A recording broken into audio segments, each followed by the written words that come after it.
როგორი არის ძალაუფლება, რაზე ეს დამყარებული? მოდი ამისთვის მოვიშველებ ნაწყვეტს ყველაზე ცნობილი სერიალიდან Game of Thrones.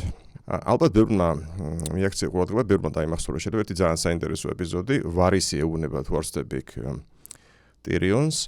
წარმოიდგინე სიტუაცია, ოთახში არიან მდიდარი კაცი, ოთახში არის ასევე მეფე და ოთახში არის მღვდელი, კარდინალი. არ მახსოვს ზუსტად, სასულიერო პირი. და ოთახში შემოდის შეერაღებული კაცი.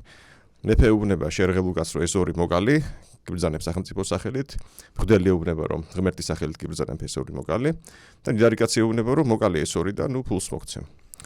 და რას იზამს ეს კაცი დამოკიდებულია იმაზე, თუ რა მიაჩნია მას ესე თქვათ ლეგიტიმაციის წყარო, და საიდან მოდის მისთვის ესე თქვათ ლეგიტიმაცია და ძალაუფლება მისთვის სად არის რა? ღმერთის უფრო ეშინოდეს, მეფის სახელმწიფოსი თუ მდიდარი კაცის და ასე შემდეგ, მაგრამ აქ კიდევ ერთი მომენტი აქვს ჩადებული. საბოლოო ჯამში ძალაუფლება გააჩნია იმას, ვინც აკონტროლებს შეერაღებულ ადამიანს. სახელმწიფოს შინთ ძალაუფლება არის რეალურად ალბათ ძალოვანები, პოლიცია მარტივად რომ თქვა ძალიან. ვინც აკონტროლებს პოლიციას და ძალოვანებს, მის ხელშია ძალაუფლება. ძალიან მარტივად რომ დავიყვანოთ სიან რომ აქამდე დადის ყველაფერი საბოლოო ჯამში. ფულიც აქამდე დადის, ეხლა ფული თუ გაქვს და შენ, მაგრამ სხვა აკონტროლებს ვიღაცა პოლიციას და ძალოვანებს, შეიძლება ფული მარტივად წაკართვას.